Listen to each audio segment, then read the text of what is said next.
Hello, everybody, and welcome to football season. It's almost here, 24 hours away by the time we actually drop this, and we are bringing you one last episode of the Holtecast for the summer.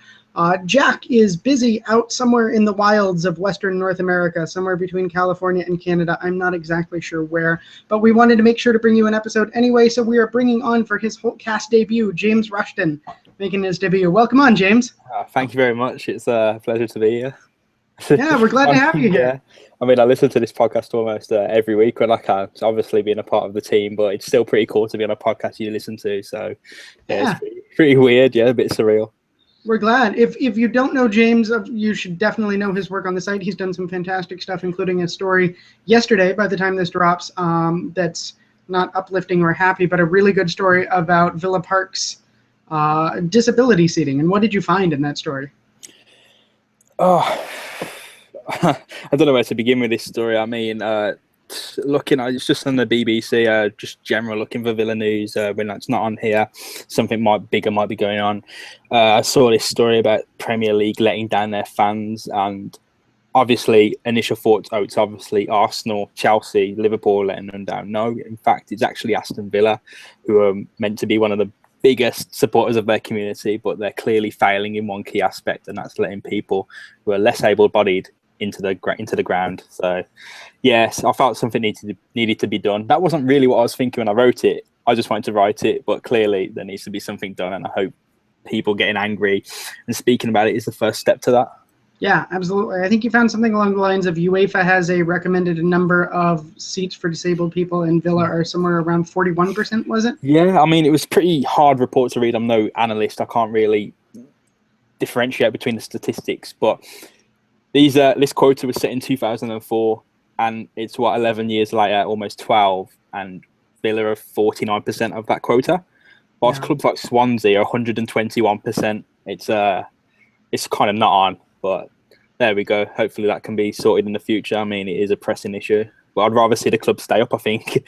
Maybe. I think so. If they stay up, they'll be able to have the money to be able to sort out. Yeah, everything comes down to getting it right on the pitch. So there we go. Absolutely. And we reached out to the club. They may have made a comment by the time this podcast drops, so check the site. But you would also know, James, if you haven't yet, please do start from running our Facebook feed. He turned it into from a feed that just dropped a story every now and again to something that's actually enjoyable to follow. So make sure you check out our Facebook page. It is all the great work of James there. But that's not what we're here for today. We're here today to pump up the 2015-16 season. Where do you think Villa finished? Let's start with the big question. Flipping hell. It could be anywhere. We could get relegated or we could finish 8th. It's one of those ones. It really is. I mean, I was speaking to my dad about it the other day. He's always my benchmark for where my opinions lie. If it's following his, I know I'm dead on. And he goes, if they don't gel, we're going down. All these new signings. But then again, if they do gel, we're up there. We could be having nosebleeds from the altitude. Yeah, absolutely. Yeah. The thing that really strikes me about the Premier League is it doesn't take a lot to get from, 12th to 8th. There isn't a huge difference there. And I think we saw under Sherwood last year, this was a team that, had they been under Sherwood all year, probably could have finished in that 12th range. And so 8th seems plausible. Do you think we've improved from last year? It's hard to say. I mean, there's been a lot of talk recently about how much we moved on from the FA Cup final. We've lost and gained so many players just in a space of a few months. It's hard to say if we've improved. I mean, watching players like Amavi in the Nottingham Forest game, you think, wow, we've got something special. Then you'll see Gabby Abanglahor fall on his arse and you think, oh, same old. It's just got a fresher left back. So hopefully we'll see when Saturday comes. Yeah, absolutely. Is Amavi the player you're most excited about?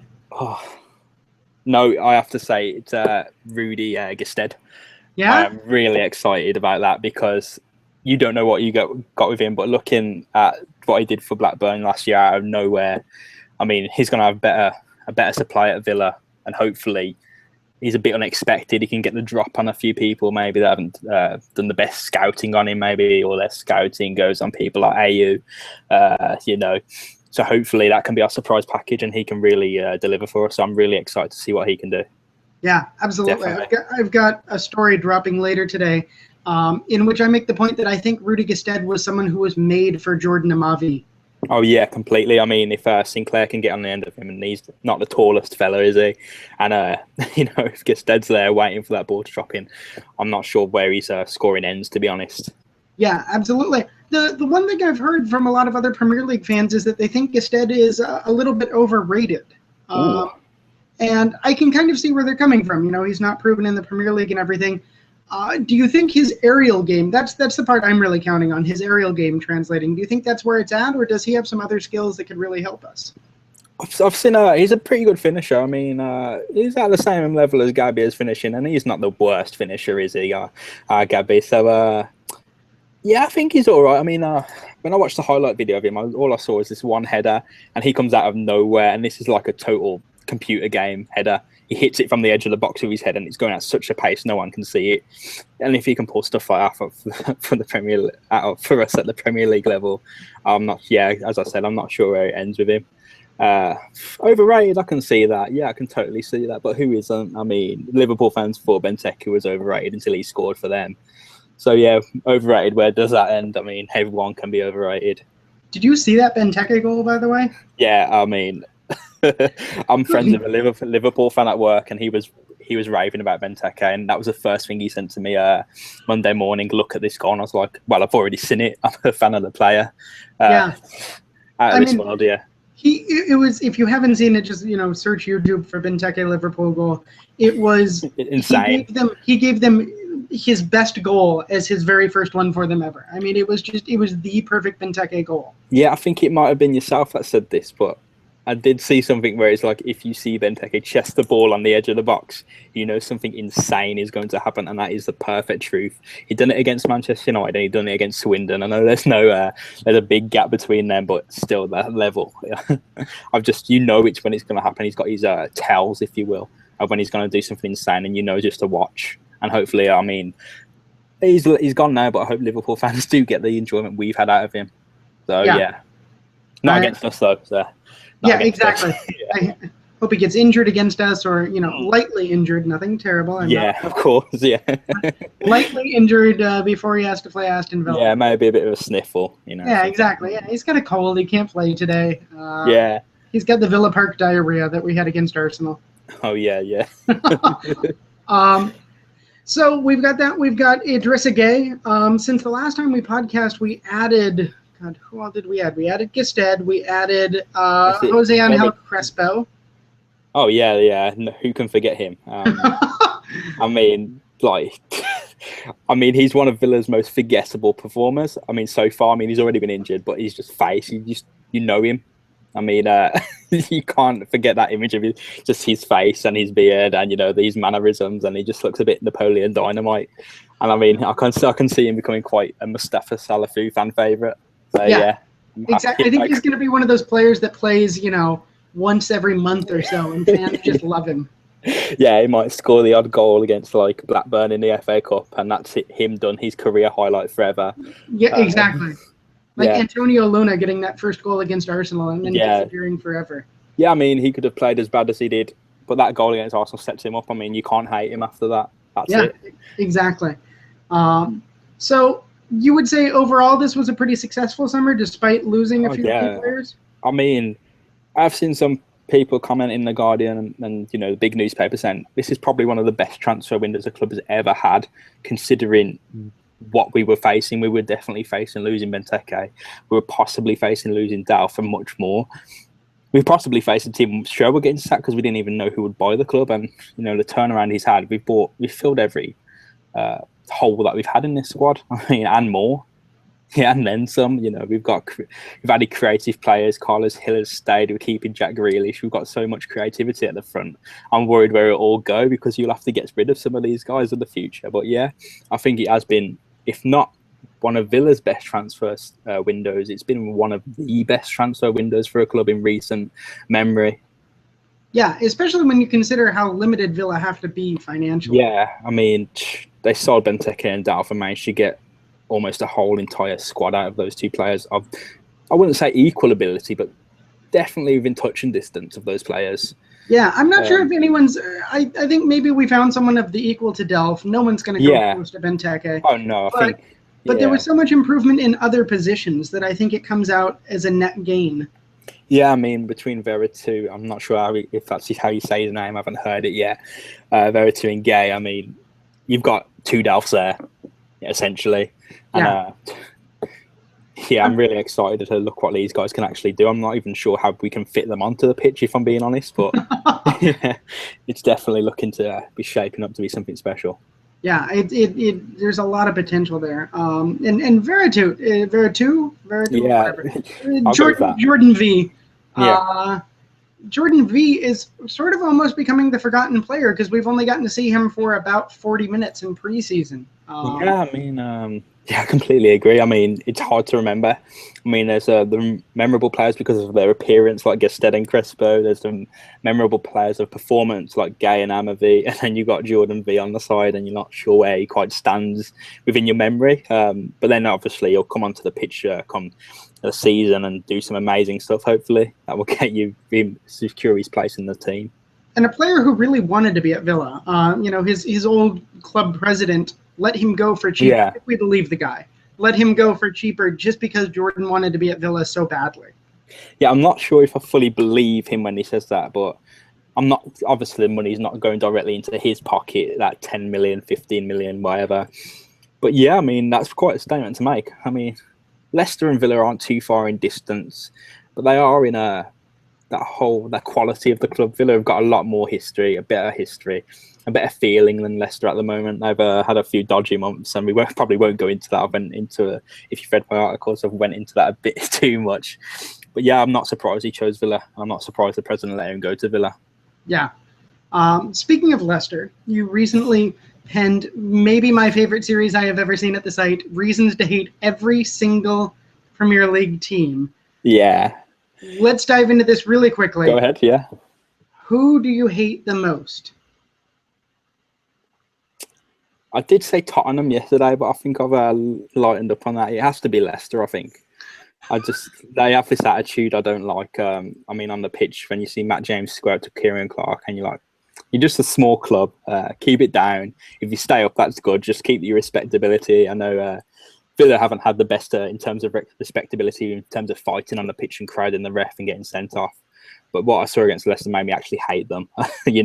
Squaring up, kicking off, trying to get people sent off. And Nigel Pearson is there's many words I could use to describe him, but complete sociopath is probably the most descriptive. He's an evil man, to put it simply. Did you even spare a thought for Leicester before last season? No, not really. I think I kind of liked them before last season. I mean, they were all right. I kind of like Wolves. I kind of like Warsaw. Leicester were kind of their Coventry, maybe, in terms of Midlands clubs. But Leicester really annoyed me last season. Just the way they were in both matches, the way they hated Alan Hutton for scoring against him. I mean, I don't get that at all. Yeah. I mean, I can understand them hating Kieran Clark for smacking one of their players about. But Alan Hutton just scored against them, and he doesn't score much. So I think you just let him off with that, to be honest.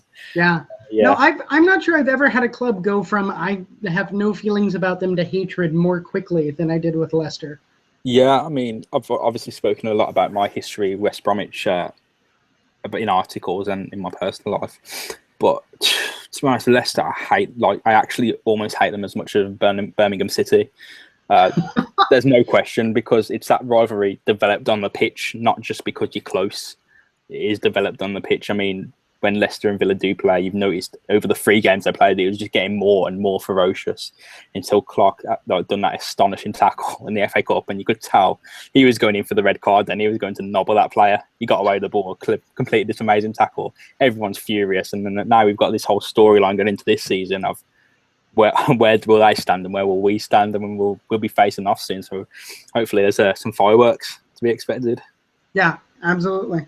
All right. Well, in the interest of keeping this, quick and tight today, let's turn to Bournemouth here. Bournemouth making their first ever Premier League appearance.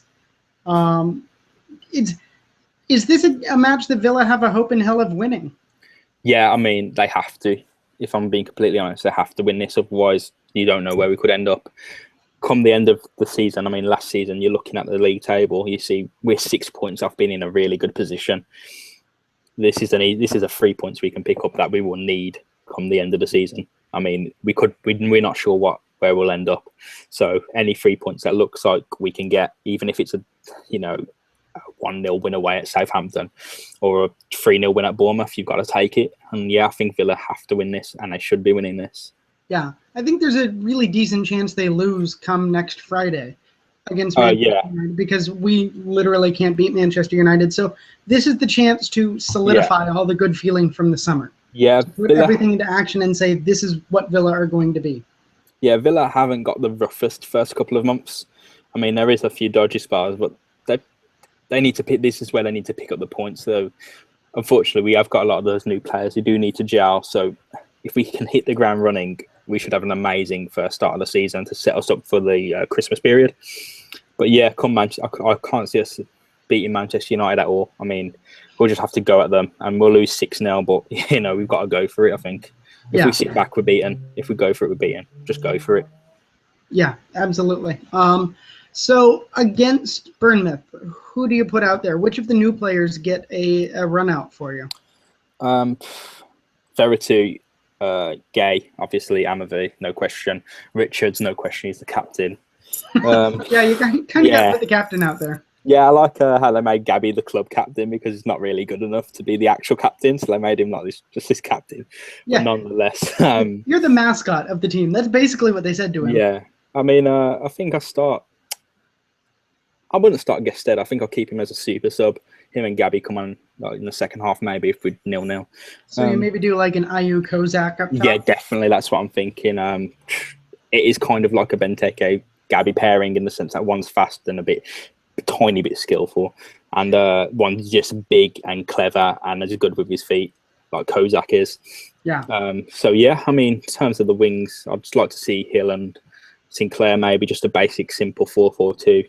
Yeah, I don't think we're going to see Hill, because I think he's still nursing that block from Swindon. Yeah, I keep forgetting if it's Hill. Oh, that's just upsetting. I really want to see him just kickstart a really good season. Yeah, I think he will, but I definitely think we see Sinclair. I mean, if we weren't going to, the hat trick against Nottingham basically ensured that he gets at least one start.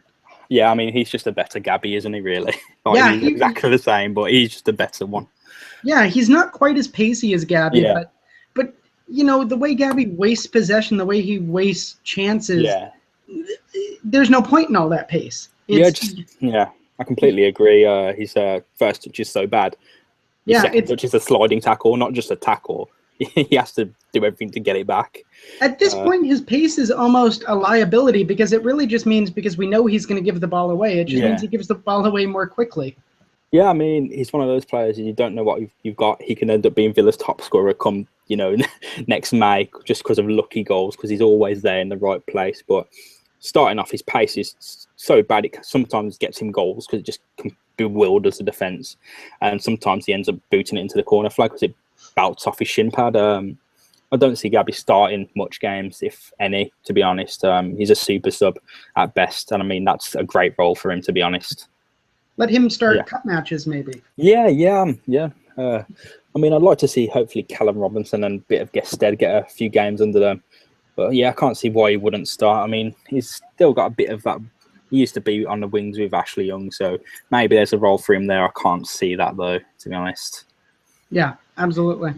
I think that pretty much covers it. We just wanted to be short and sweet today. Any final words, any final thoughts before we head into what is sure to be maybe not a great season, but sure as hell a different season than anything we've had for half a decade? Yeah, I think I'd just advise Villa fans to keep an open mind about this season, because it could drastically go both ways. I mean, we could be a championship club come May if it all goes to pot, but I can't see that happening. I mean, at worst, we're looking at 16th possibly. At best, we could be 8th, 7th. So yeah, just keep an open mind and just follow the club. Yeah, I totally agree. And I think the words to keep in mind for the first month are don't freak out. Yeah, of course. For a month. And there's so much potential there that I think it can turn around really quickly once it does turn around. Yeah, definitely. I mean, if we lose against Bournemouth, Man United, keep going on losing. then worry. But if we just lose against Bournemouth, I can't see us being that bad. I mean, we'll have to pick up points somewhere, and we always do. We've come close to relegation last year. We've got a better squad than last year. So I can't see us getting relegated. But there you go. It's Villa. Anything could happen. Well, exactly. So, well, thank you so much for taking the time today. Make sure to follow James. It is at Jamo Rushton, correct? That's the one. Yeah, that's the Jamo one. Rushton. And of course, you can follow us at 7500 to Holt or check out the site. We will have going up, this will drop about 24 hours before the first match. We've got a couple of preview essays coming up today. We've got our How to Watch match video. Alex will have a match preview up today. And be sure to check out, I've left it right on top of the front page for everyone to be able to look at, our season preview module. We've got all sorts of great stuff, including a look from Herbert on some of the dilemmas that Tim Sherwood faces. We've got some betting odds, and we've got Adam's really excellent tactical look at what the season has to come. So that's it for today. We'll be back next week again, and thanks as always for joining us on the Holtecast. For James Rushton, I'm Robert Lintott. Have a good one, and up the Villa.